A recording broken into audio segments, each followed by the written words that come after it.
Jesus. All right. So, on camera right now is Brad. Say hello to Brad. Actually, you can actually put this on if you want. Yeah, sure. It's on and going, and Sure. Absolutely. so. How close is too close? It, Good right there? yeah, you should be fine like that. Yeah? Can you hear Brad? Say something. Can you guys hear me? I think he can hear you. Yo, what's up? Yo. All right, very cool. So, also on camera, look at this wild guy. My man. There he is. Bunch of people slowly trickling in. If I had planned this more properly, I probably would have done like a timer. I just posted on Facebook. First five Facebook friends that show up get a free drink. Move it over.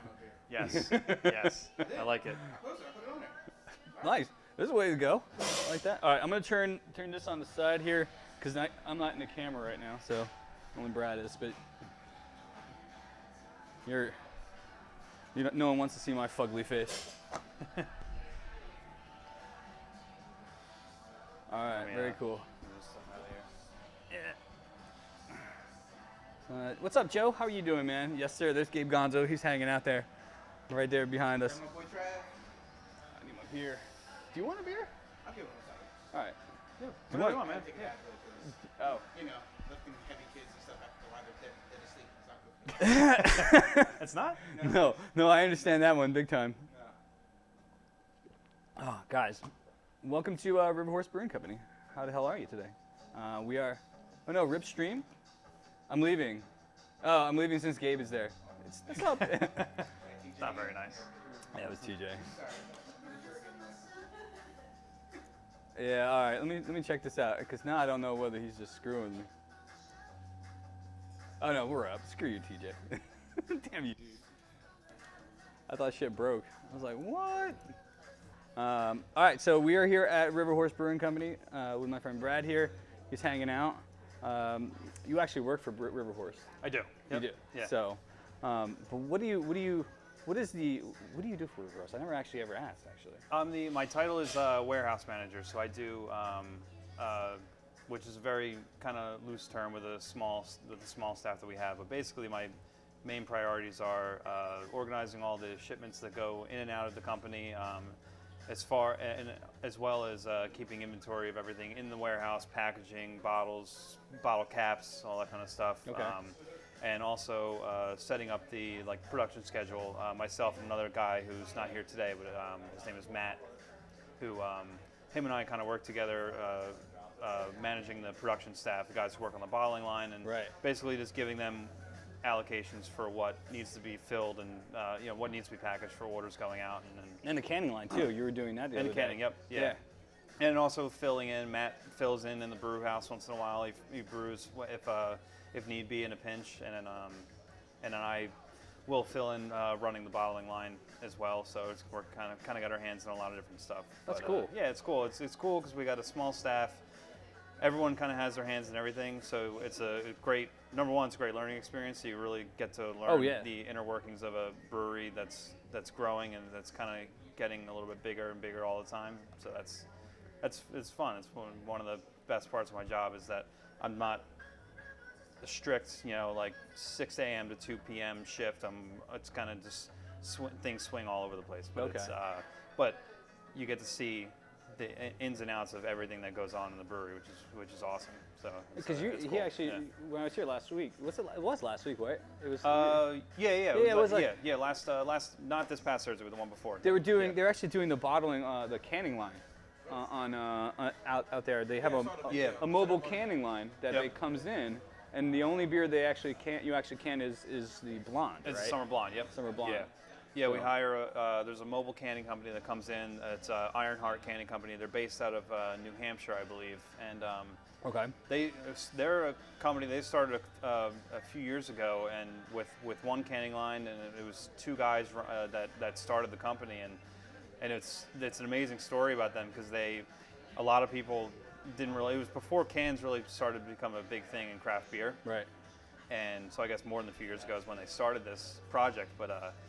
They had this idea. They stuck with it. They invested the money into buying one mobile canning line, and and they basically just get a Penske rental truck, and they went around to a few local breweries in New Hampshire. Just drive around the people who want a can. And you see it in the video that you have, but it's just it's a very small line, but it's very efficient. It's very new equipment, so it is very efficient, and they don't have a lot of issues with it. And everything's on wheels, and they kind of just have jacks that they raise up and level each part of the line to whatever height they need it to be, and it kind of just slopes down, and the business took off very fast, and they went from their first year from having one canning line to, I think they own 5 canning lines now. They have they have 3 or 4 trucks that they own as well, and now they can most of any Jersey brewery that you see in cans. They're responsible for most of them. Yeah, Carton's a big one. Okay, that's what I was going to ask, because I know those I think guys. they go down to Dark City. Bolero Snort's another one too. Okay. They're all throughout New Jersey canning beers for everybody in New Jersey and then north up in the New England area too. But it's mobile canning for limited releases. Well, yeah, you could, but I mean, most of the stuff I think they're just canning their because Blonde was one of the flagship beers, right? Yeah, it's our biggest summer seasonal. We brew just as much of Summer Blonde in the span of 4 months as we do our #1 year-round beer. So like that total volume that we make Summer Blonde in 4 months, that equals what we make of our Triple Horse is our #1 selling beer in an entire year. So it was about time, especially being a light beer, a light summer beer that's very, very popular in New Jersey, especially. It was time to expand and start doing cans with that, and we'll do some more cans coming up. Buying cans. I know you were talking to our head brewer Chris when you were here last week about the difficulty with cans and how to be successful at it, and also have a good appearance and everything with the cans too. So but we are doing a limited release 16-ounce can of a limited release IPA for, I believe it is Wegmans. They requested something to do specifically for them. I believe it's Wegmans. It's one of the grocery stores. Wegmans, or I could be mistaken. It might be Whole Foods. I got to double check. Okay. But it's going to have their name on it, and it'll only be available in those stores. So it'll be your beer, our beer, with their name on it. Solely, with their name on it. Not that they brewed it, but like that it's exclusive for them. So it's. All right. That kind of stuff's possible as long as they promise the volume that we. Then we can do it for sure. It's like regular can or like. It'll be like a pound or like a 16-ounce can. Yeah. Which one are you guys thinking about putting into it? It'll be a completely new IPA. Oh. So it'll be a new IPA. I don't know if it's going to be a regular, lighter, more sessionable IPA, or it'll be a double IPA. I'm not really sure. Or just like a middle, 7% good IPA. We're not really sure yet, but that's in the works for sure, and that's going to be sometime later and sometime in the summer is when I expect it to be. Yeah. So this isn't right now. We're in Ewing. Ewing is where I grew up. This is my hometown. Yeah. My parents' house is down the street somewhere there. Still, but River Horse didn't start in Ewing. It started in Lambertville. Yep. Right. Yeah, we started in Lambertville in 1996. Started by a couple of speed runs. How are you? Started with a couple of brothers that were home brewers. They were doing it for a little while. They decided to take it to the next level. They said they really enjoyed doing this. They wanted to start a business, so they started River Horse. And 1996 up until early 2000s, things were going well. Craft beer wasn't really a huge market in New Jersey, so they had a really good in there because they were one of the first, or one of the few at that time to Triumph was around to at start that point. This.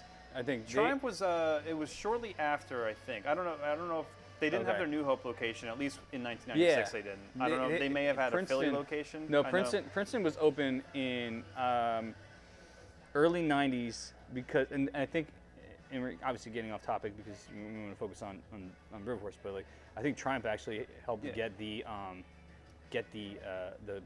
ability to have brew pubs in New Jersey. Okay. So, and that's where the name came from, because they triumphantly were able to pass this law to get stuff. So, which may have actually led into even be able to have tap rooms in New Jersey, even though you have some really amazing rules around it.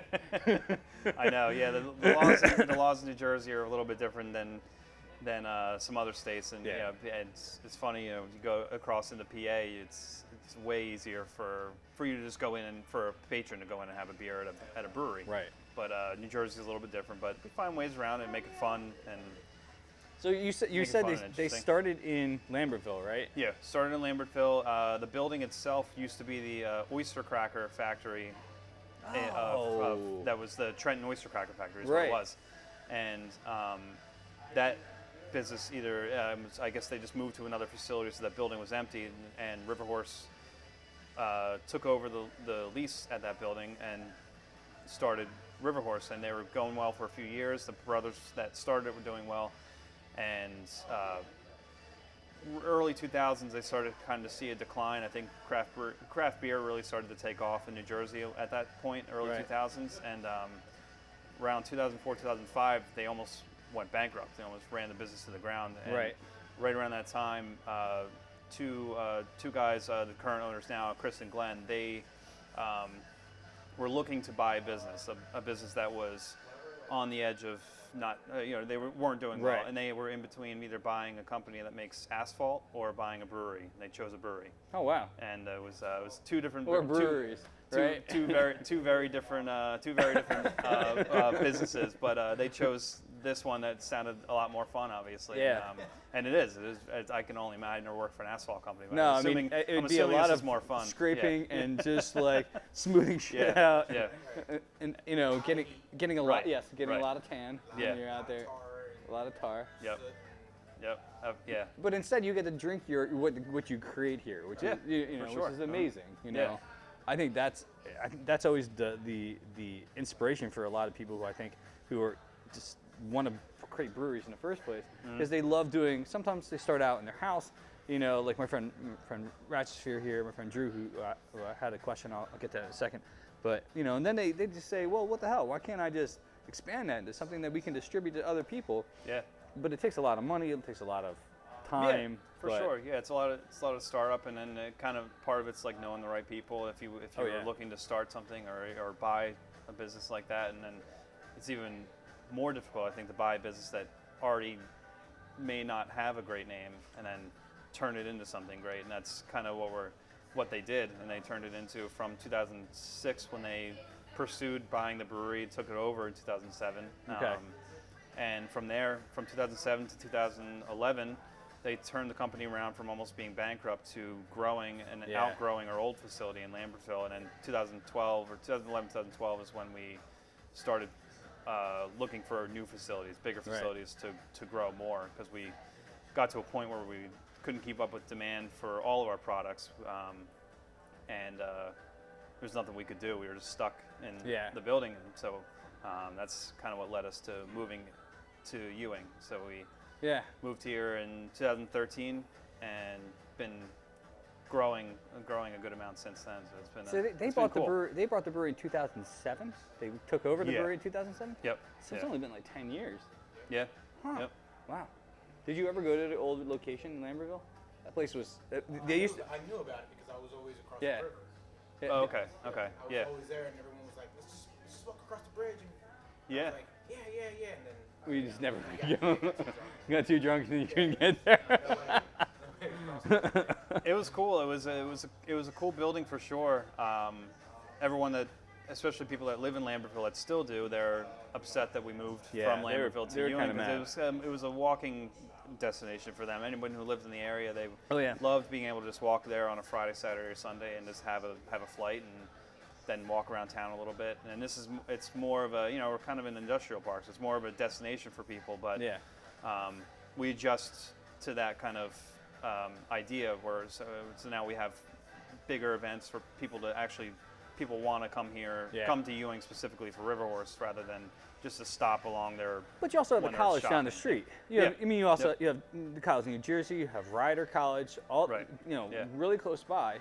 Which then, you probably get an influx of people from the college. For sure. Yeah, definitely. Yeah, we get a lot of people from TC&J, from Rider, and it's cool. And a lot of people, we work with a lot of the schools too. We actually did 3 limited collaborations with Triumph Brewing Company, and also influenced by Rutgers University. So that's kick-ass. Rutgers has an agricultural program, and so they grow a bunch of different things in their greenhouses. But a couple of things they're focusing on, they contacted both Triumph in New Hope and Riverhorse to do a collaboration together to use some of the ingredients that they grow in their greenhouses. And when was that? Because I totally missed that. It was back in the fall, I think. It was just a few months ago. But we did 3 beers. We did so they grow a couple different varieties of basil. And habaneros as well. Okay. And one other thing, I think those are the and then just hops too. They were growing hops. So we did just like an IPA, just like a lower ABV IPA with the hops that they grew in their greenhouses. We also did a lemon basil blonde ale, and which was really nice, very easy drinking, that like pretty mellow. Amazing. And then the one that was best received, I think, was it was a Thai basil stout with habaneros. And really? Yeah. So it was just like an American stout brewed with Thai basil. Thai basil kind of gives like a licorice flavor almost. Yeah. And then there was a little bit of heat from the habaneros as well. So that one I think was the most received from people, awesome. And we had the most feedback from them about that beer specifically. So that was cool. It was a cool little project, but it's going back to the schools in the area. Like we do fundraisers for them, and we're very involved with the universities close by, and other fundraisers local to the area too. So Drew did ask a question. I want to make sure I got back to it right. What barrel amount do you guys brew and ferment? We on average we do around 13,000 barrels a year. Okay. It fluctuates. That's just on average throughout the course of the year. This time of year is our most busiest season, so we're for the months of March and April, even end of February through the end of April, we're around like 18,000 barrels a year. Okay. And that's our full capacity right now with the amount of tank space that we have is 18,000 barrels a year. But I'd say on average around 13,000. Okay. When you add in all our slow time as well. That's pretty cool. Yeah. So you've been here how long? It's since 2013? In this facility, 2013. Yeah, summer. It was. We brewed our first batch of beer in this facility in July of 2013. Because I remember at the old facility, they used to have like Oktoberfest and whatnot as well. Yeah, they were there, which was really cool. Yeah. But do you guys have the same like type of thing here every year? Yep. Yeah. Okay. Yeah, we still have. We do have Oktoberfest every year. Usually like second or third week of October. Okay. We got like an accordion player that knows all the traditional Oktoberfest songs, right. and then we also have a band that plays some newer music, and then the accordion player and the band kind of join in and play music together, which is really fun. It's cool. But yeah, we do Oktoberfest. We have an event coming up in May, I believe. It's really? our spring fling is what we're calling it. Cool. I think we just started advertising for it a couple days ago. Oh, wow. But that'll be, I think it's the first week of May, actually thinking about it now. But, where do you host it? Like here or outside as well? It'll be out in the warehouse. So we clear out the whole warehouse. So and the band sets up right in front of the cellar. So all the behind the band is all the fermenters and everything, and then we clear everything else out to make room for tables and chairs and things like that. And then tap stations are set up, throughout the warehouse too. Oh wow. And it's one of those things like the New Jersey law, you have to make an educational experience. So we set up stations to educate yourself throughout the warehouse when we have events like that. So to make it accordion players is a must. Yeah. Yes. No, I agree. If you're gonna have an Oktoberfest, you need an accordion player. Yeah, for sure. So, like you were saying, just one of the things for New Jersey is there has to be educational experience. Yeah. So people would have to actually go on a tour before they could even have any beer before. Right. Yeah. So for a while, that's how it was. Yeah. Just because it has laws. Yeah. It has to be an educational experience in order to drink beer on premise in any craft brewery in New Jersey, any brewery in New Jersey. So how does Triumph do it?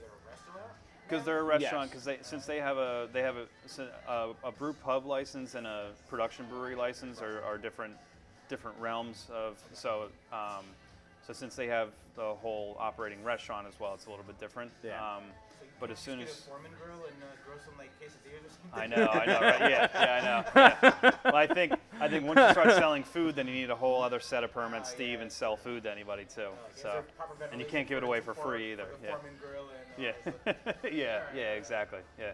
I mean, but what they've done though, Gabe, is kind of interesting, right? I'm gonna turn the camera around real fast to show you what they have here.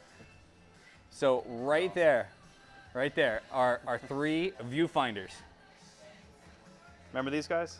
Yeah. Some people may not. Some people may What's up, Toaster? How are you, man? So to get around the educational experience, it's educational. So currently there are 3 viewfinders up there with what are the experiences that you're actually learning here? So in one of the viewfinders, you learn all about the brewing process. So, okay, one of them you learn about the brewing. Start to end about the brewing process, and one of the other viewfinders is education about hippos, which is the main focus around our branding. And the third is all about the history of Riverhorse. So a little bit what we touched on about the history and our old facility and when we moved here and everything. So those are the 3 different viewfinders that you can look at, and then if you take a quick peek at the viewfinders, then you're officially educated and can you can legally drink on premise. Now you can drink beer. Yeah. The important part is we're not breaking any laws right now. No. No. And this is an education. This is an educational experience right for here. You. Yeah, this is it. Exactly. This is we're getting educated. Brad is telling us the history. The guys at home are being educated. They are. Yeah. They drink at home right now. You can drink at home if you have Riverhorse near you. If you don't, we have the beer tray we're going to set You up. can come and drink here if you want, because I educated you now. He's so educated. You're educated. Now you can come drink by all means. I love the fact, like when you told me it was the viewfinders, it just made me laugh so much. Yep. You know, it was just because again, it's nostalgia. But again, I'm kind of wondering. It's like, where the fuck did you get like someone to create viewfinder? Like those little discs. There's a company that is there's multiple companies I think, but there's a company actually not too far from here that makes the viewfinders, and then they make the discs for that you insert. In Jersey? I believe it's in Jersey is where we got them. Yeah, I don't remember the name of the company offhand. I'll have to ask our office manager. But Such educated, much drink. Yes, exactly. So here's a question I've always had for brewers. All right. You mentioned freely other brewers in the area and whatnot. Are you guys friends? Like, sure. I feel like I don't know. I feel like if I'm let's say I brew beer in my house. Yeah. See. All right. So and I'm like, this beer is awesome. This, and then Ted's got his beer. Yeah. Could I do the session? And he's brewing stuff. Right. Like, should we be friends or should we? Of course. Be Oh, totally. Like, No. We should totally be friends. Yeah. The thing about breweries, which I found, I mean, it's a non-toxic, non-toxic like group of people. You know, people. I mean, you're drunk half the time, right? Oh, yeah. So unless you're an angry drunk, Yeah. right? Right. Then I mean, it's not like. Do you want a beer? Yeah, You're gonna grab one. But I think it's a non-toxic like community. It really is. I mean, I've seen different sides of it before, where like some people don't like each other in the market, and it's unfortunate that happens sometimes. But like we're never hostile or negative towards anybody. Even if we don't agree with brewery with something that a brewery's doing, we'll just say okay, well then that's what they're doing. But I think some of the negativity, as far as breweries, just competitiveness in general. I mean, everyone's competitive. We always try to make the best beer. We all obviously favor Riverhorse more than any other beers. But I still love drinking a lot of other breweries' beers, and no problem admitting to another brewer, face to face, that this beer is awesome, man. You did a great job, and we have a really good relationship with. Brendan, who's he's the head brewer at Triumph. Oh, right. He's in New Hope, right? Yeah.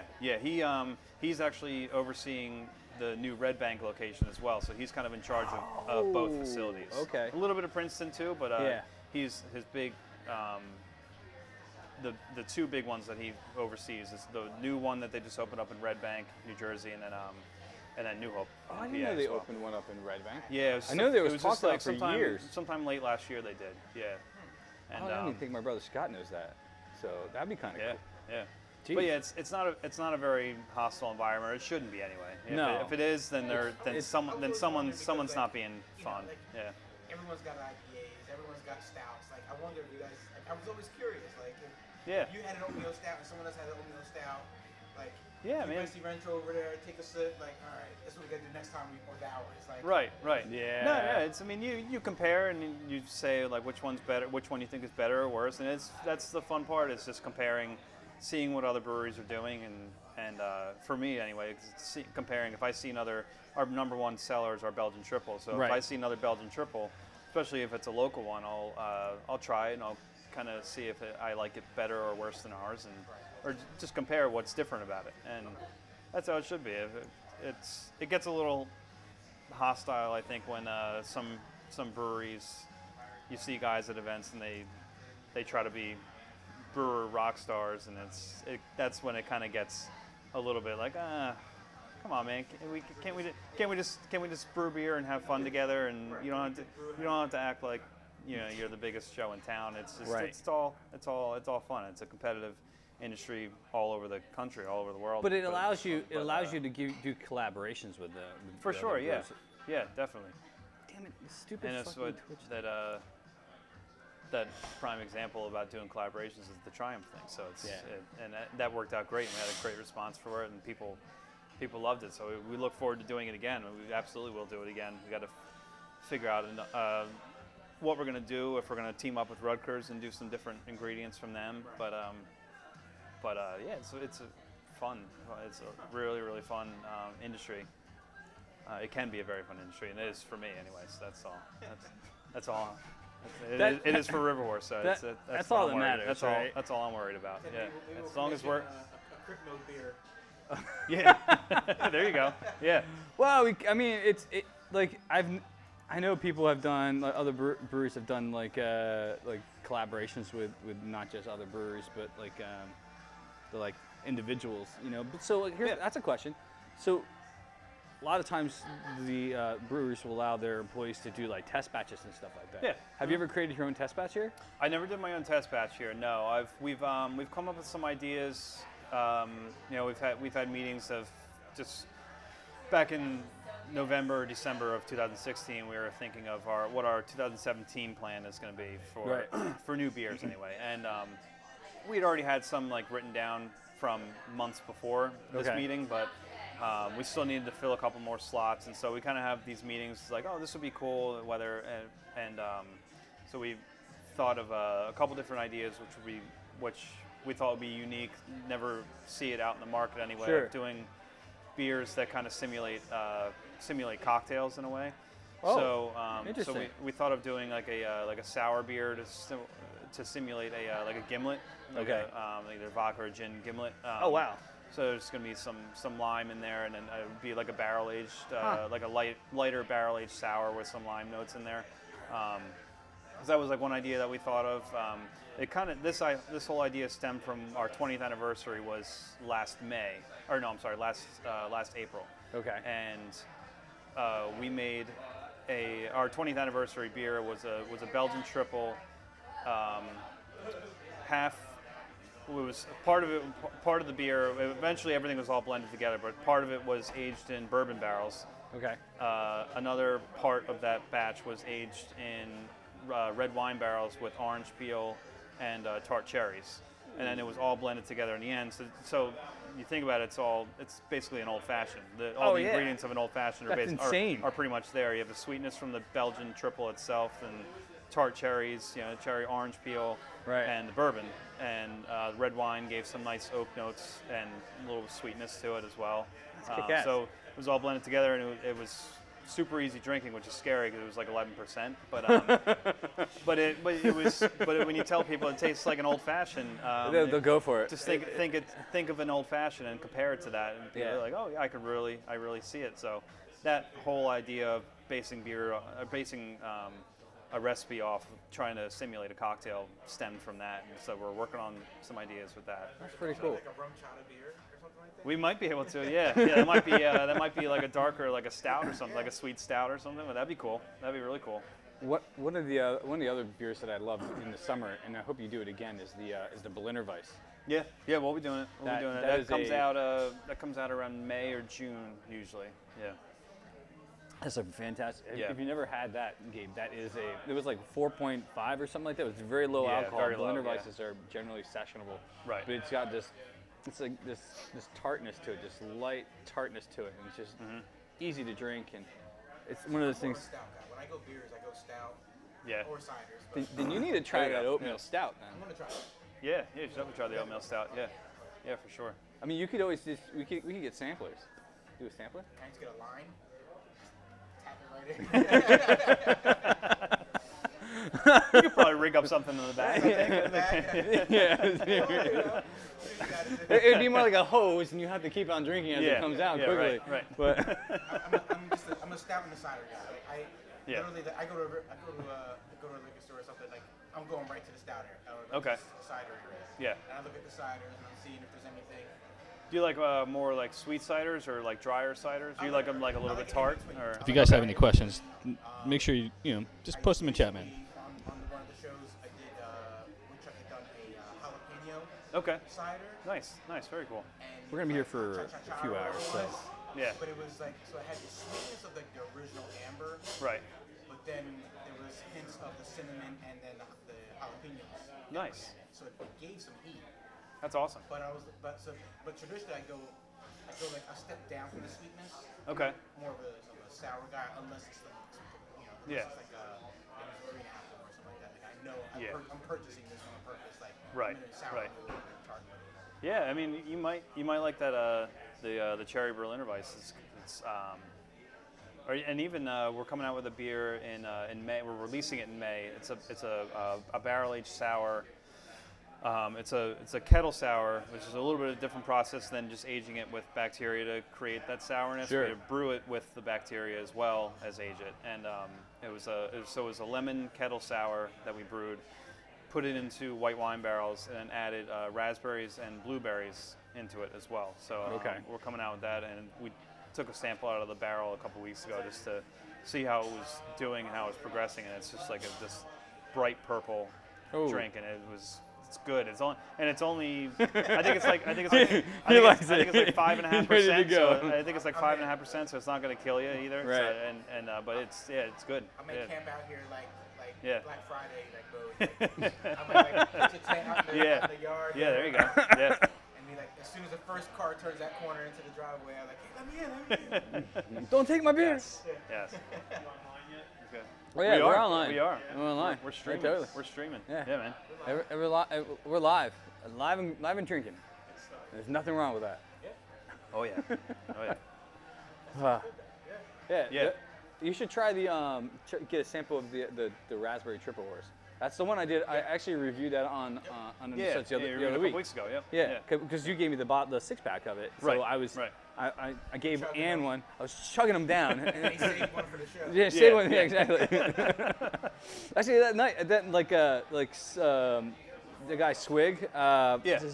He was hammered at Devil's Backbone, and he was like, he saw the beer, and then he gave me like the puppy dog eyes. He's like, "Can I have one?" I was like, "All right, small child." There you go. Take my beer. Yeah. Take my beer. Yes. But I gave one to Steve as well, so you always got to give the Zealot. Are those guys still coming through, or? No, Zealot's not. He's in California. He's in California right now. Oh, wow. Yeah. He I works texted for him Apple. right before the show. So he's out there for a conference. Yeah, of I some texted him sort. before the show. I wasn't sure what he was up to. I texted him like, no. "Hey, you tuning in?" He's like, "I'm just boarding my flight." Yeah, no, he's flying home today, so I don't Yeah. know when he's going to be back in. But that raspberry triple horse, what is it like? It's like 10%. Yeah, 10%. But maybe a little bit higher by like a point or two. But sure.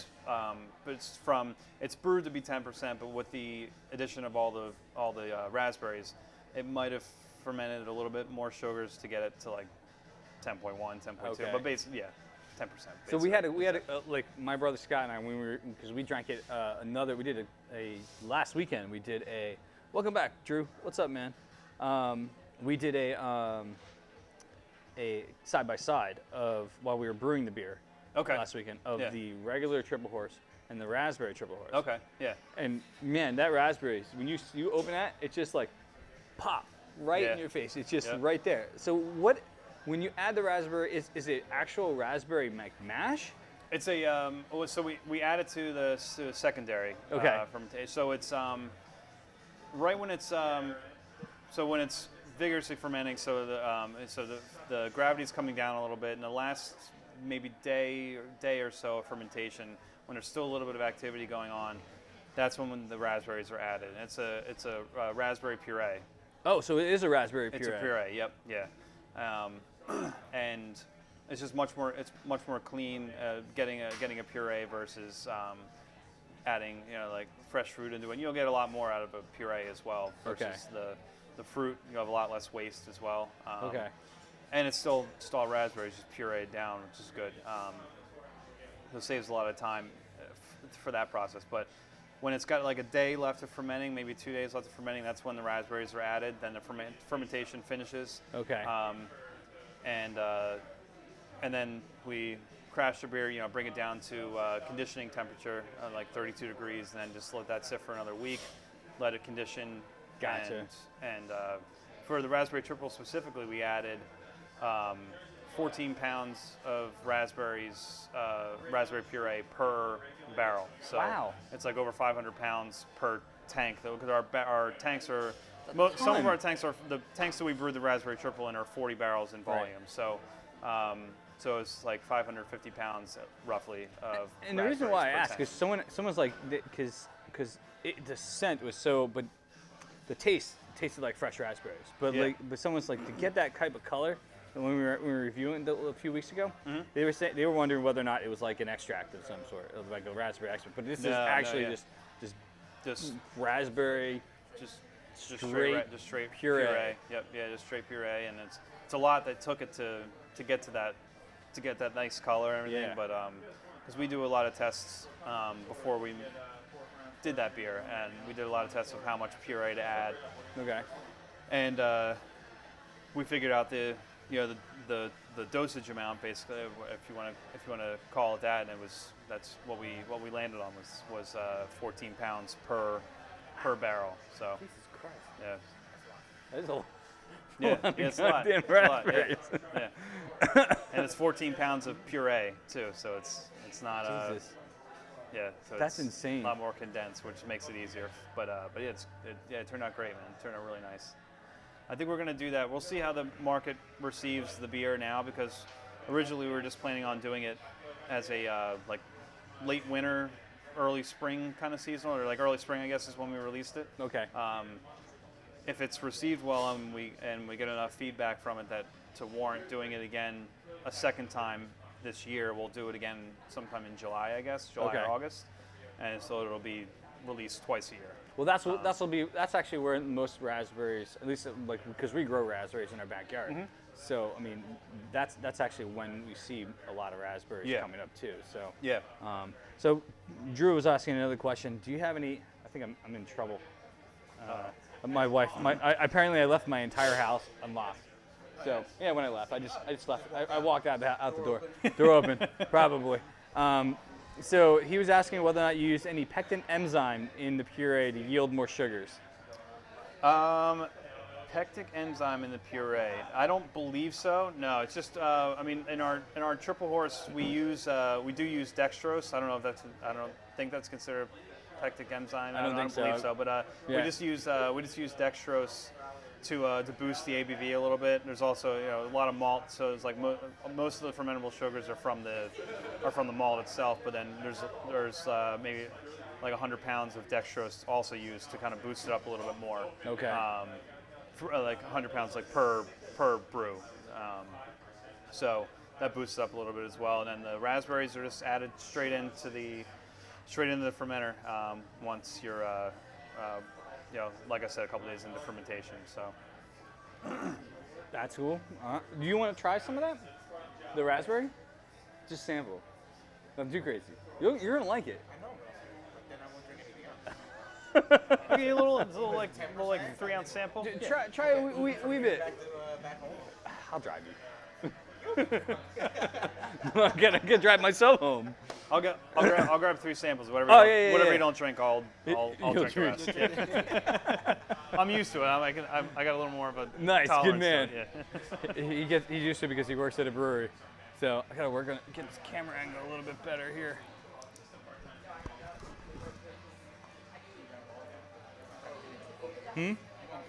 No, I know. I gotta fix it up here. I'm gonna readjust the cameras here. What's that? It's a pretty good crowd right now. There's people chatting. It's pretty right good now. crowd. There's a lot of people chatting, chiming in, asking questions. There you go. No You're gonna like this, Gabe. This is a good one here. I know you don't repeat beers on your show normally. But No, I don't. But this is different. This is different. This isn't a Wednesday. This is different. So that's all right. Oh, yeah, that's you. I'm like, what the heck?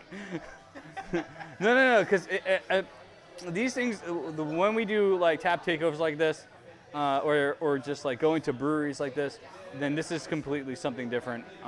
That's how I look at it. Yeah. I reviewed it on the show after the show's done. Can't do it again. But if I'm at the brewery, I'm not reviewing the beer again. I'm just like I'm just tasting it. Oh man, that's so good. I'm just waiting to hear what he says about it.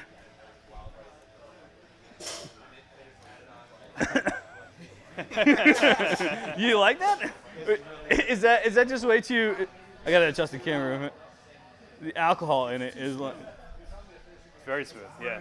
It's super smooth. It drinks very easily for being 10%, which is for the most part good, but it also. Case, look at how much we charge for it. Look at these. Yeah. We'll love this. Yeah. No, she would probably love that. She doesn't drink beer at all. But that tastes like Drinks my ciders. that tastes like raspberries. She'll drink half of it and then she's like, it's okay. And then I'll chug the rest in the case. You know, it's funny. So not even the raspberry triple horse, but regular triple horse. It's always good to have it when we do beer fests and things like that. Oh yeah. And people come up, and a lot of people just buy the ticket, not being beer drinkers at all. And a lot of girls will tag along with their boyfriends or husbands, whatever. And then, but the guys are always into beer, and they want to bring the ladies with them. And girls always, at least what I've seen working at beer festivals, a guy will come up with a girlfriend. The guy will order whatever he wants, and then the girl says, "What's your lightest beer?"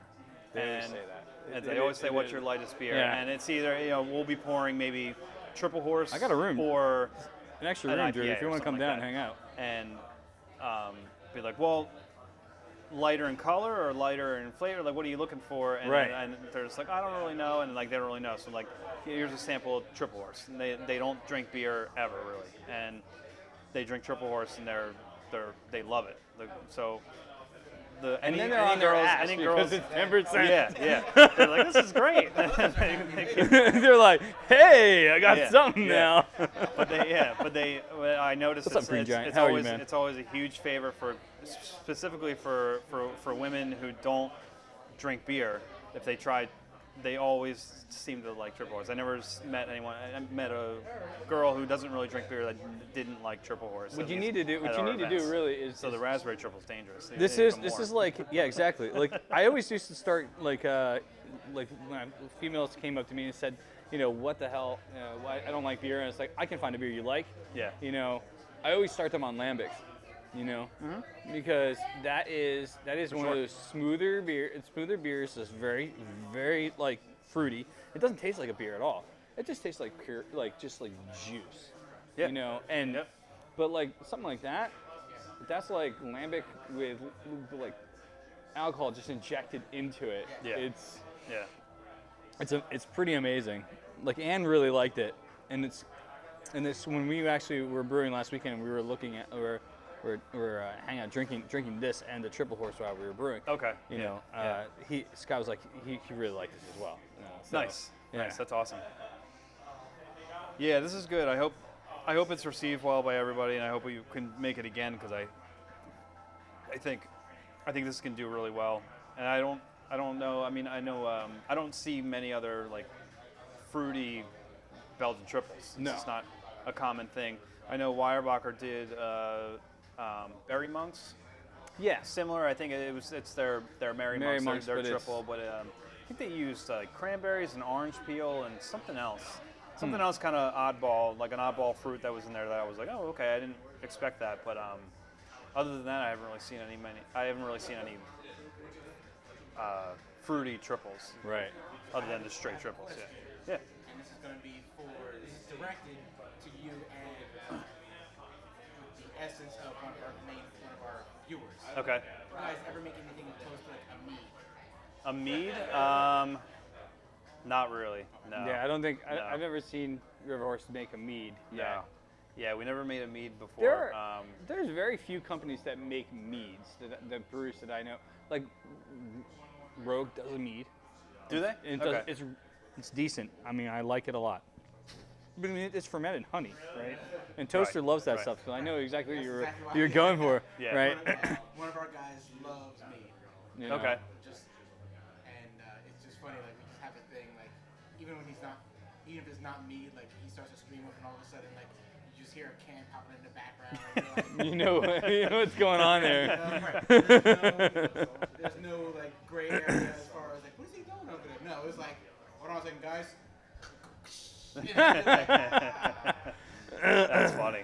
Yeah. Why streaming video games? Getting shit faced. Right. As it should be. I mean, well, That's the problem I have right now is this is really good, and I'm gonna keep drinking this, but I have to do a charity thing when I leave here. oh, yeah. You'll be fine. Do they not like sober people doing charity? No, it's not so much as that. Oh, okay. No, it's gonna be online. No. It's gonna be It- online. He's playing video games. Like, Oh, yeah? So- I'll be Yeah. online streaming. Nice. Very Thank you, cool. Drew. Yeah. I don't know if you've ever heard of Stack Up. They are No, I don't think so. They're a charity organization that benefits and Let's go good. supports helping military families. Oh, awesome. Okay. So Very Very cool. good. Yeah. We started off where like let's say people were just deployed at like Desert Storm. Yeah. So you're there. They're fighting. They're Right. on post. They're doing all kinds of stuff. They Right. don't have time, at least back then, the internet wasn't as prevalent where they could, go to a computer, buy something for their kids for the holidays. Right, And have it right. shipped to the house. So this is for that. Okay. So their organization started to benefit and help Thanks, military Toasty. families, kind of bridge the gap between those that are deployed and those that aren't. Gotcha. Okay. So they That's were awesome. getting like game codes from like these big companies. Yeah. So if you were, let's say you were in Kuwait, Mhm. I could give you, say, hey, here, Brad, here's 10 game codes for you to give to your family. Okay. That's So awesome. So that you had a gift to the kids. So it was codes, it was like mouse pads, shirts, whatever it was. Yeah. So they were doing that, and then when you came back, you probably didn't have as many friends because you probably went right out of high school or shortly afterwards. Yeah. So you came back, everyone had moved away. So Right. they helped integrate you back into having a community. That's really cool. That's a awesome idea. That's a really unique idea. But it's really, really cool. Yeah. So I already knew like two of the guys that were Stack Up ambassadors. Okay. Really good friends. And so we went to Boston. Finally to meet them in person. Mhm. And after talking with his name's Cuddles. Well, his game name. So after speaking with Cuddles and then Steven, who's actually the CEO, Cuddles. Okay. The game case. they told me about it. I was like, listen, you don't have to tell me anything else. My mom, Yeah. so she was a single mom, so I was home Yeah. by myself. Right. And I have a couple neighbors call and pop in, and I had aunts and godmother and hang out with my dad. But as a single mom, I wasn't at home by myself while she was deployed for a few months. Yeah. So I was like, I told Steve, I was like, listen, you don't have to tell me anything else. Like, I will help you any way I can. That's really cool. So That's awesome. Yeah, so they're doing this big event today over the weekend Mhm. where there's a new game that got released yesterday, and it has like basically it's like a map. Think of it as map territories and stuff. Yeah. And you actually fight for territories, so it's popular territories. You have to Just fight. retweeting, doing stuff. Nice. The developer of the game if whoever owns the most territory or has the most wins over the course of the weekend gets $10,000 donated to the charity. Nice. So I was like, so you telling me all I got to do is play the game, help get wins, and stack up gets 10K? Okay, yeah. That's great. No problem. Sold. That's really cool. That's cool. Yeah. That's awesome. We should get you linked up with Stack Up. Yeah. Like a Stack Up brew or something. There you go. That'd be kind of fun. That'd be awesome. I mean, really cool. breweries have linked up with outside organizations that do beers. I mean, like Rutgers is an example, right? Yeah. So, sorry guys, I'm just typing out shit I should have done before we fucking started. Done this shit before. I am just slacker galore here. So, I don't even know what's going on in chat. There we go. Why don't you just tell me to do that? You can keep talking while I do it in the back. Oh, well, I had to go on Twitter and do mine and all sorts of shit. You want to go on a tour? You want pizza? We have pizza in the fucking car. It's been sitting out there for an hour. I love cold pizza. All right, yeah. I gotta eat because I want to talk about this beer though because this beer this beer is actually released today. How's the beer, Gabe? You've hardly touched any of those 2 cups. Honestly, like I said, I hate taking like drugs and aspirin and stuff. So like my back flared up a little bit this morning. I took 1 Advil. My wife yelled at me. Just take 2. I don't like doing that. I'm the older man here. I mean, seriously. Dude, you're an old fogey. Just so you know. Just officially. You got a year on you, dude. I don't hear. Look, you take a long time, man. Like, it's like I'm 39. You're. Oh yeah, 2 weeks, man. 40. Hey, We're hitting it. Yeah. Over, Oh yeah. Nice. Yeah, it could be worse. That year is a big like now like. You were reluctant to tell your age on Wednesday. Well, see, I was, because I was gonna kind of do like a thing, but I've had a few beers and I need food, which is in the car. We're doing a birthday stream too, right? Oh yeah, on the 12th, the Yeah, day that's right, after my birthday. Yeah. We're gonna do a birthday stream, so that'll be fun. I gotta find something special for that. I gotta find like a birthday cake beer or something. By all means, To review. yeah, I'll do it. Actually, I don't know if There's there gotta be is something like out a. there. There's gotta be something out there. Someone told me, I think was it Joe Trav? I don't know. Joe's not. He probably got called away by his wife. Yeah, but I think he told me a couple of years ago, someone had made like a chocolate peanut butter stout or something like that. Like, Well, there's Dewclaw. Beer did cake for the win. Sweet Baby Jesus. Oh. It's like a chocolate peanut butter that butter is stout. is it? You've Yeah, never had it's Sweet Baby super- Jesus? No. Jesus, I'm man. not- like I said, Super I'm not, sweet. I'm not a beer drinker. I appreciate really good sweet beers. Yeah. You would and love then that. when I go for a beer, I'm usually going for some kind of like off-brand cider or a stout or something. Do you like There you go. Reese's peanut butter cups? I can eat that for like as rations. If someone said you were on a deserted island and Yes. Came up with transport vehicle came out and crashed, what would you want on it? and Reese's peanut butter. I It was tastes gonna- like a liquid Reese's peanut butter cup. You Yeah. can't taste it like this because I would just be. Sweet Baby Jesus. That's what it's called. Dewclaw. We're gonna get Gabe some of this stuff. So Ratchfear wants to know what type of yeast do you use on the Triple Horse? Triple. It's a Trappist Belgian yeast that we use for it. Okay.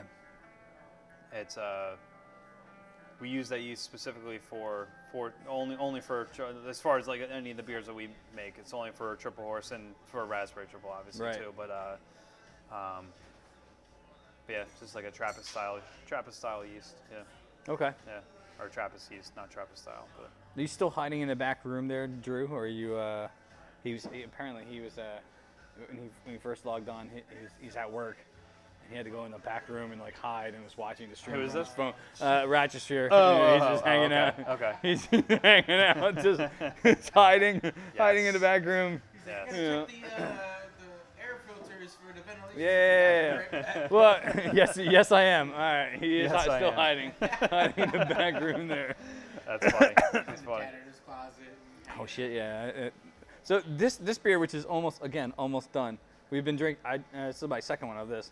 I think this is Gabe's first. So this one is actually a session IPA you brewed for releasing today, right? Yeah, just released it today. It's exclusive to the tasting room. So We started doing something a couple months ago. Here. Yeah, I know, right? Bastard, yeah. We're doing beers exclusive for the tasting room once a month. Right. We did a toasted marshmallow ale in January. February we did a stout made with a cinnamon, vanilla, clove, and I think that was it. And and chilies as well. So it had a little bit of heat to it. That was the February beer. March is this beer. So this is a session IPA, or we're calling it, it's sessionable, not necessarily advertising as a session IPA, but it's 4.9%. Very, very good IPA with single hop, all with Matoika. I think we had having this conversation. Matoika or Matuka hops is a New Zealand hop, kind of a unique hop. Haven't seen it around a whole lot, but all the hop additions and the dry hop were all Matoika IPA, New Zealand hop. So it's very good, very coarsely filtered. Just a rough filter just to get all the bigger hop particles out of it. But otherwise, it's a pretty light, cloudy IPA. That kind of like that New England style IPA that's popular this past year or so, which is good. I mean, this definitely isn't as like you get a West Coast IPA and it's very dry. Yeah. This is not dry. This is it's got a citrus like mouthfeel for it. For sure. It's definitely one of those things. I mean, since it's sessionable, it's one of the I love session IPAs in the first place. It's one of my favorite things in the world. Over the last few years, I kind of migrated to sessional beers because, like the triple horses and the raspberry triple horses and stuff like that, you can only have a few of those, and next thing you know, you're on your ass. Yeah. But absolutely. Session IPAs, or just any session of beer itself, is you can have a bunch of those. Right. And then go too crazy with it, but you're still good. Yeah, once you hit 6 or 7, then you got to start. You got to start thinking about something else. Thinking about what your plans are for the rest of the night. But I mean, you got 2 or 3, you're fine. Yeah. So this is the releasing today here. This is just released today. Only for the tasting room. We only made a limited amount. I think we have about 20 kegs of it. So that's all we yielded for what we brewed, and so that should be more than enough for this month anyway, or for the next couple weeks, and then end of April will be a new beer. Okay. I don't know what the new beer is going to be for April yet. We had that raspberry, blueberry, lemon sour that's coming out in first week of May. Yeah. But that's not going to be the tasting room exclusive one.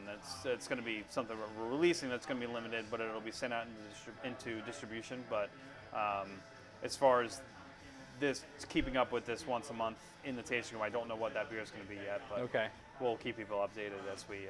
I saw someone walk in. One of the guys that are working here walked in with 2 like wine-sized bottles of beer with labels on it. I'm not really too sure, but the one had wax on it. So do you guys? Because most of the stuff I always see from River Horse are just the 12-ounce bottles. Yeah. 12-ounce bottles. But how do you get access to those type of bottles? Or do you come here and do you sell them, or is it like those are? So we do sell them in here when they're released. We also we'll also send a limited amount to distribution, so that the sour that I was just talking about, that is going to be something that will be wax dipped big old in a 750 ml bottle. Yeah. Hand labeled, hand wax dipped and everything. Very manual process, but we'll probably do around 1,000 bottles of that sour, and there'll be a couple hundred bottles sent to each local market, New Jersey, New York, Pennsylvania. A little bit in Connecticut too, but so we do that on a limited basis. But that would be that kind of beer, like any barrel aged beer would be in a big bottle. So wait, you brought up a good point. So where do you guys distribute to? I know obviously New Jersey and I know Pennsylvania, but where else? And we distribute in a couple different areas of New York. We have one distributor that's based in Brooklyn. Okay. So they distribute within the 5 counties, 5 main counties around New York City, and then we also have another distributor in I believe the town is called Lake Huntington, and they're more northeastern New York. And so they distribute in counties all throughout the Vermont border of New York.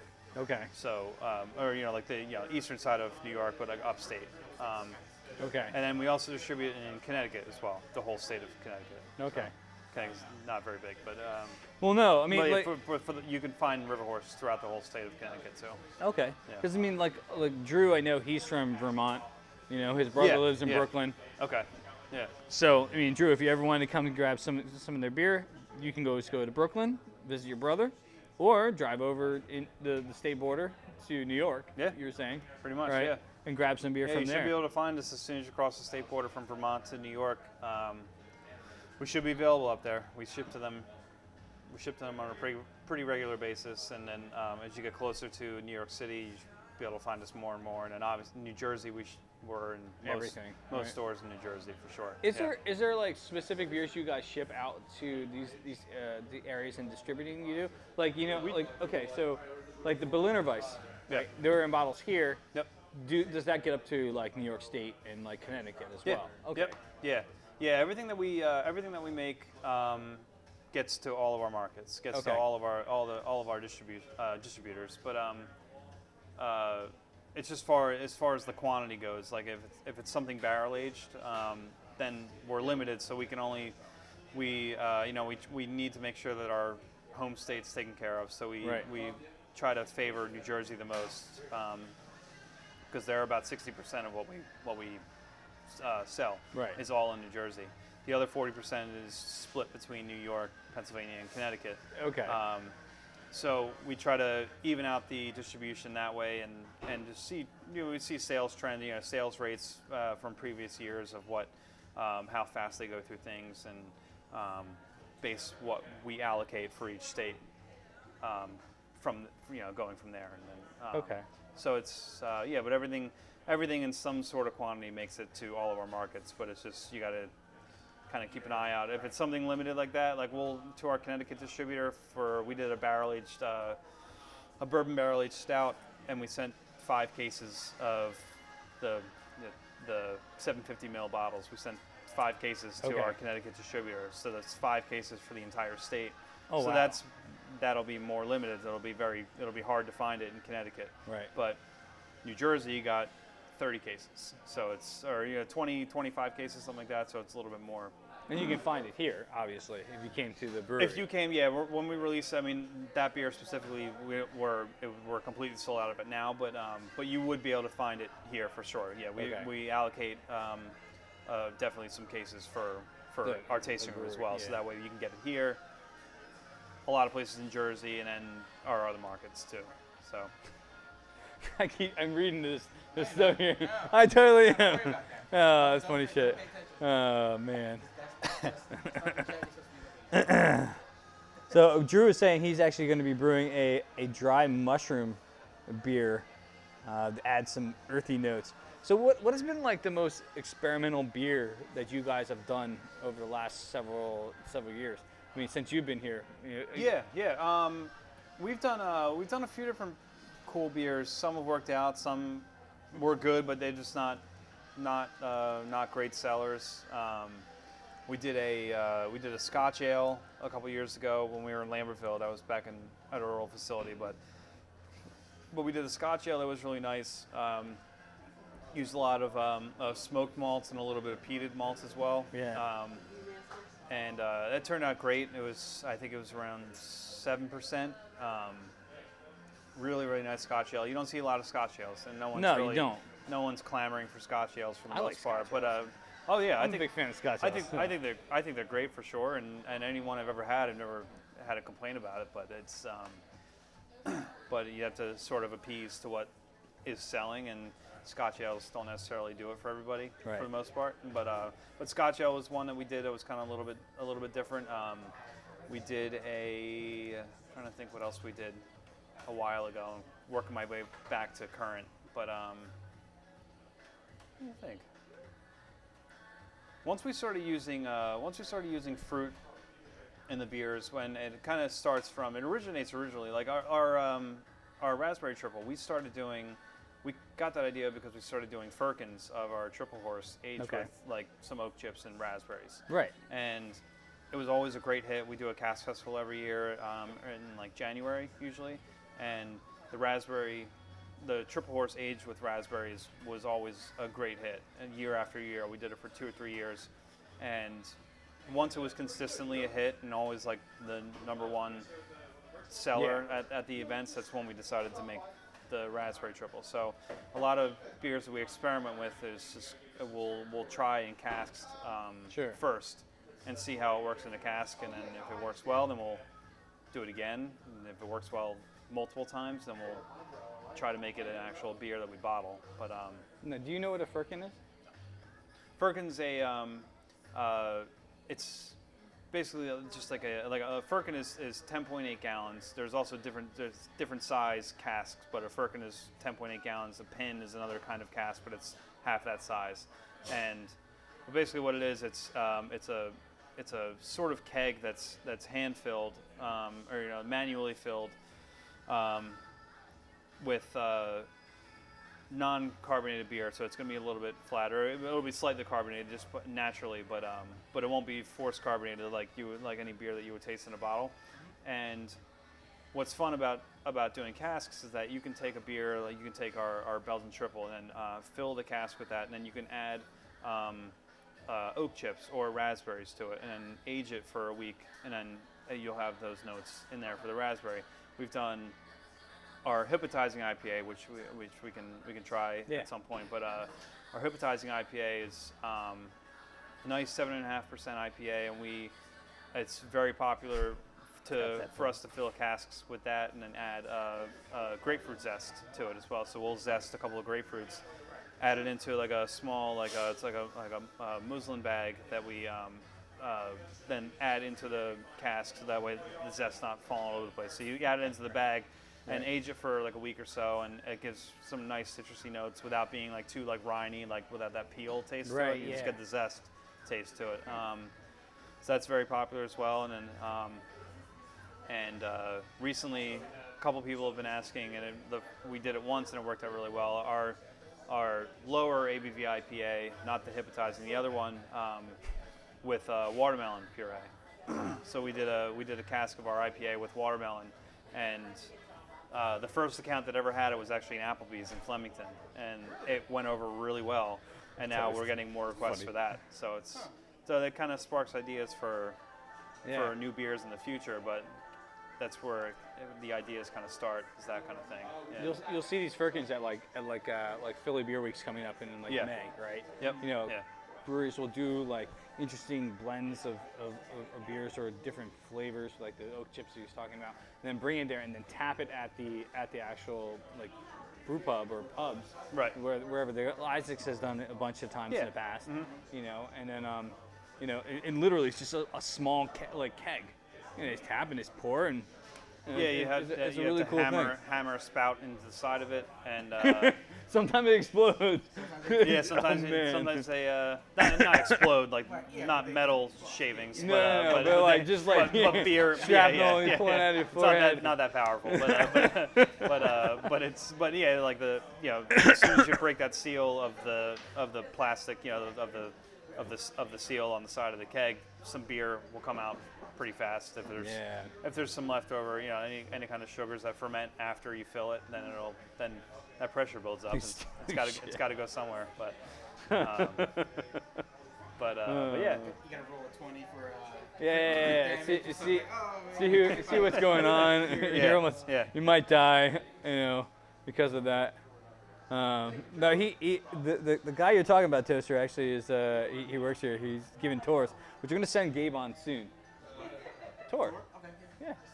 And grab a beer, walk around the tour, and see how that's going there. He's probably a lazy bum. The guy walks back and forth. I'm not sure what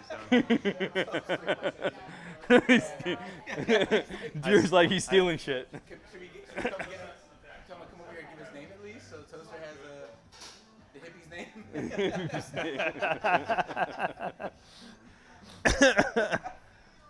Do some camera adjustments. Toaster's another guy. He's part of our stream team, our family. Yeah. So he's just Nice. He's a nut. Nice. He's an absolute nut. We keep telling him that he has honestly he has the best voice for any commentary.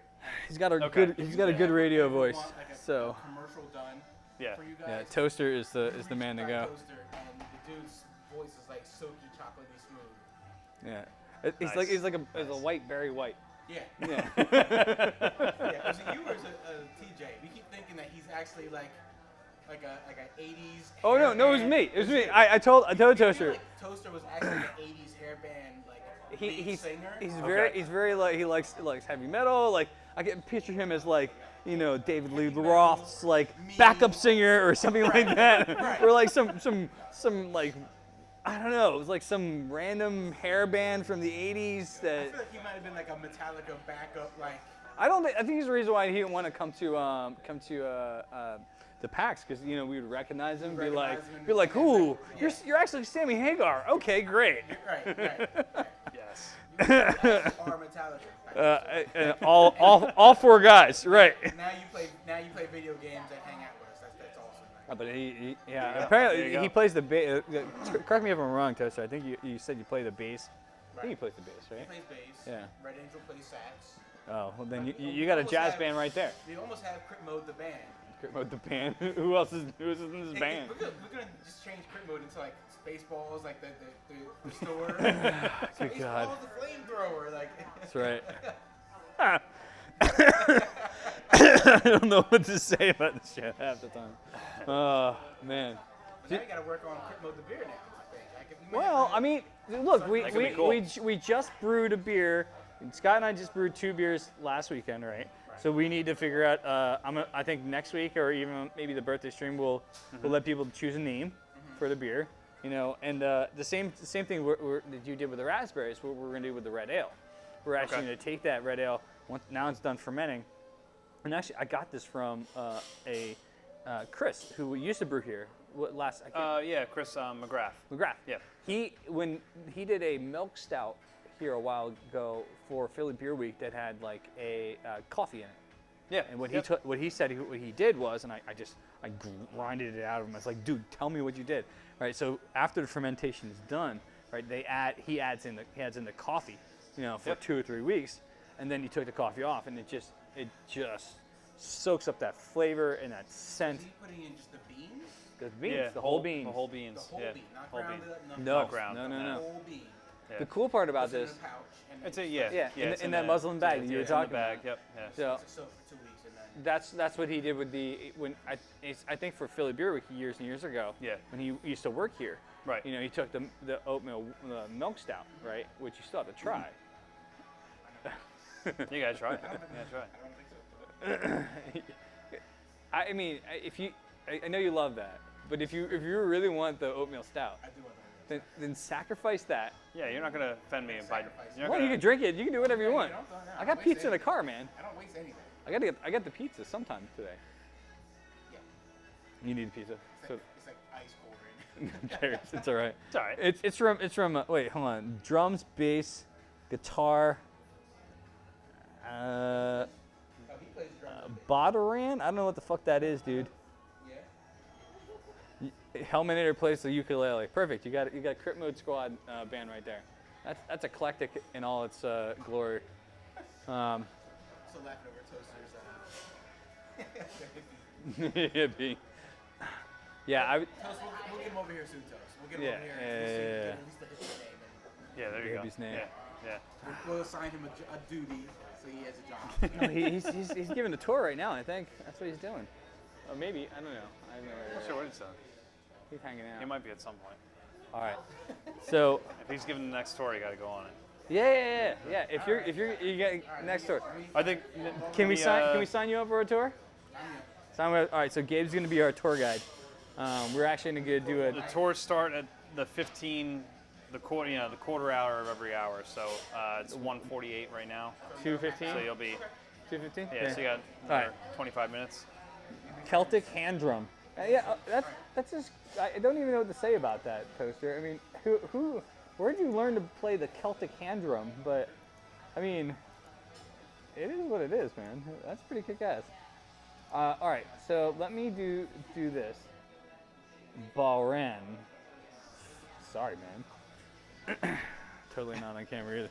This has been the Gabe show. Gabe's been on camera full show. I'm like on the side of the camera. Brad and you are there. You got me on this camera. Well, you're sitting in the center. We gotta back up the camera or something, man. That's as far as the table goes, man. So. We can sit awkwardly far away from the table. Well, no, just like your mic, our mics will pick that up. So we can go 100 feet. And, How about we use this table and put the camera in the middle of that table? well, because I mean, it's because I can't see. I'm blind. I'm old. I can't see chat from here. Dude, whatever. I set it up. Like, We're good. We're good out I of think we're this. fine. I think we're fine. Yeah. No one needs to see this ugly mug. Seriously. Do you want me to go get the pizza? I need your name. Eric. All right, Eric, I need you to sit next to me. Stand next to me over here. All right. So For a minute, because we got a guy on our chat. he's asking what you were doing. You were walking back and forth. Yeah. Yep. So he was trying to say you should. I don't know. He basically said, go get a job and because he's just watching you walk back and forth. that's for the past- Insulting, right? Seriously. Little does he know. well. Little does he know you already have a job. You're right. Yeah. You got 2 of them. Yeah. No. He wasn't sure though, because he just said, he's like, the guy he's walking I back and don't think you forth. could see the river horse in I'm front. running the cash Yeah. register, man. He's doing his thing. You He know? told her he has a job. But you're also doing tours. You were giving tours and stuff. Oh yeah. All right, that's what I said, but no one ever wants to We fucking wouldn't listen. give him specific information. Got to give him closure. Right. Closure. Yeah, definitely. So. Maybe Yes. he's the head beer, right? Yeah. Yeah. I think I got called out there, Toaster. Uh-oh. Definitely called out. All right, I need to get some food in me, so I need to have the pizza in the car. Okay. I need to go grab that. I'll go get it. You go get it? My keys are in the front pocket, and it's in the front. No, second pocket. There's like 15,000 pockets in this fucking thing. You said the front pocket. Yeah, there's like 5,000 pockets. That's what I had, didn't I? No. It's in the front seat. Yeah.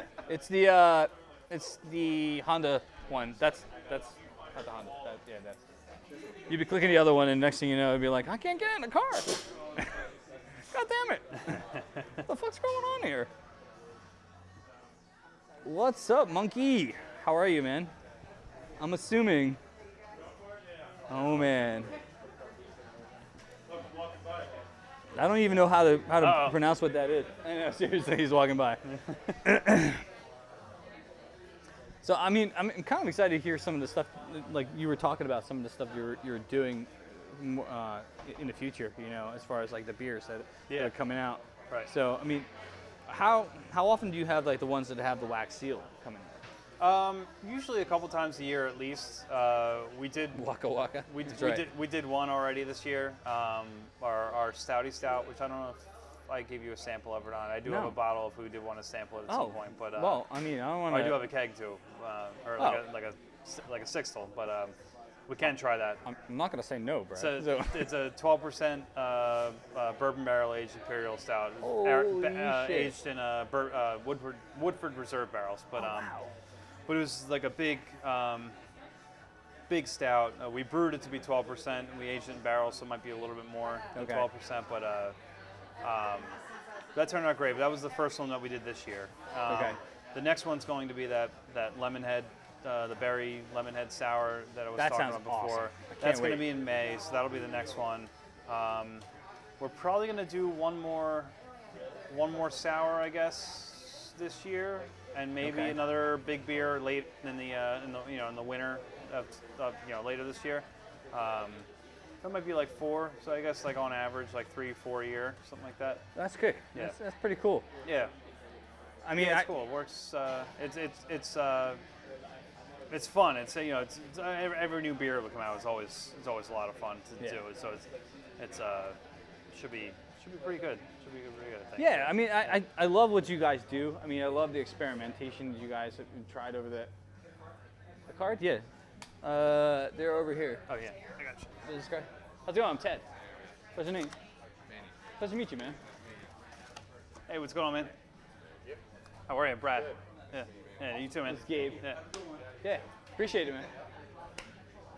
I had to take a picture with the old lady that was here. What? Well, I walked in. with a pizza. Yeah. She's like, oh, can I have some? I was like, do you have any raspberry with you? Because I saw her carrying a raspberry. Oh, nice. Were you trying to So like she was like, get like her she wanted raspberry? to take pictures. I took a picture with her. Did you give her a piece of pizza? All right, good. So I got to give a shout out to my boys at Villa Rosa down the street. My boy there you Victor, Vic, he owns the pizzeria. I've known him from college, and we used to eat at this place. Because again, I said I'm born and raised in Ewing. This was my pizzeria. Still my favorite pizza in across the tri-state. Their actual sauce, at least at the time, and I think still is, the pizza sauce is made with carrot, also with puree of carrots. Yeah, so it adds a little sweeter cool. note to it. You know, but It's nice. It's very really cool. traditional.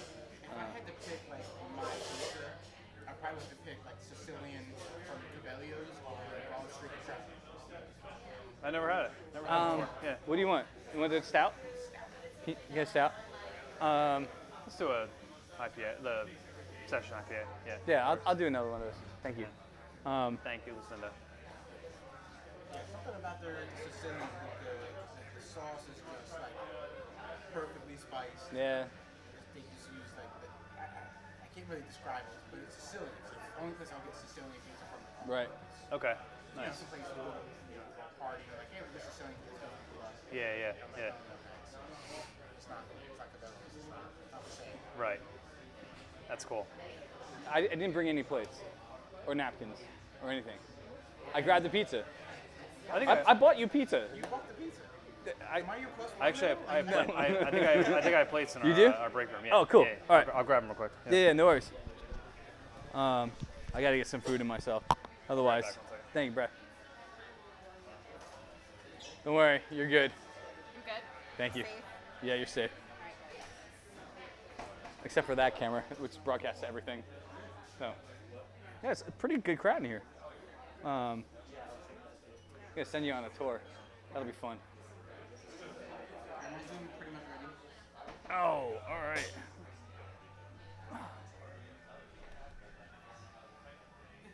That's the wrong way.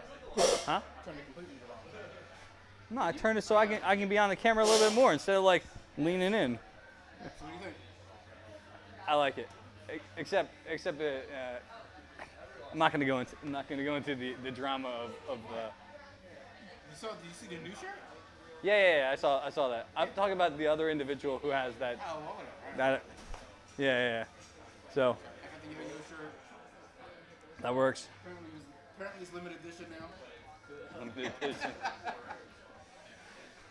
It's funny shit. You should check out some of those viewfinders. So I mean that is you got to get your educational experience while you're here.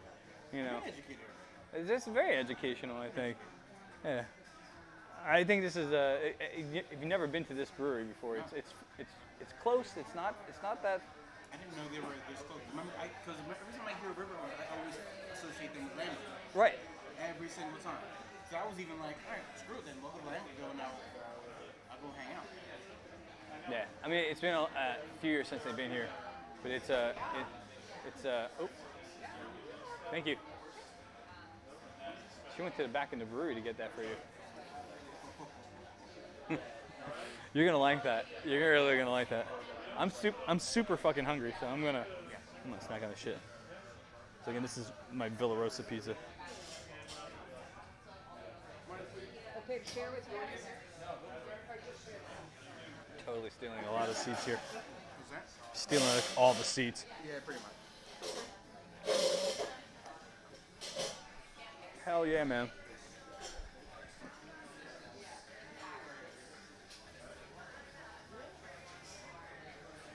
Fucking cold pizza. That's good. Can't go wrong with that.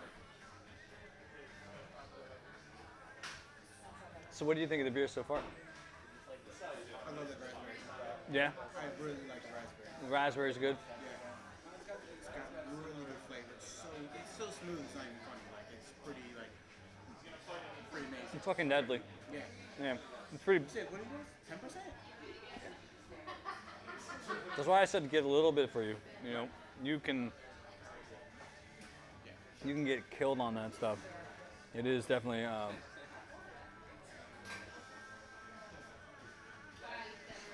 I think Gabe likes a stout. I don't know.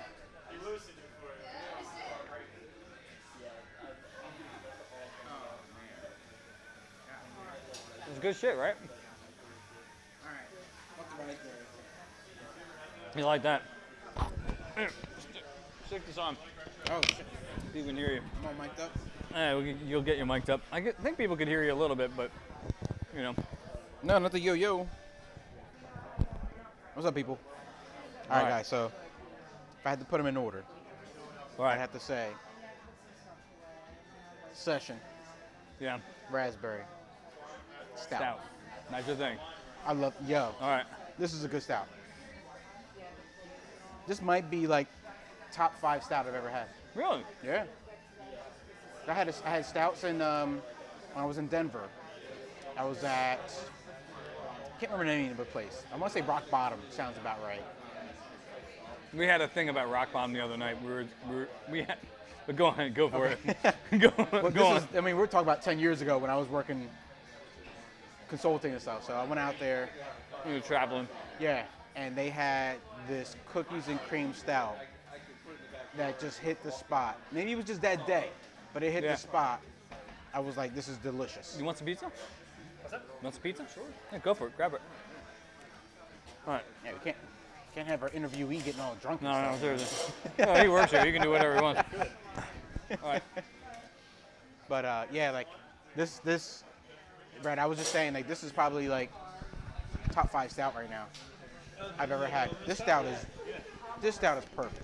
This is really good. Like I said, I only drink stouts and ciders for the most part. Okay. I'll drink other beer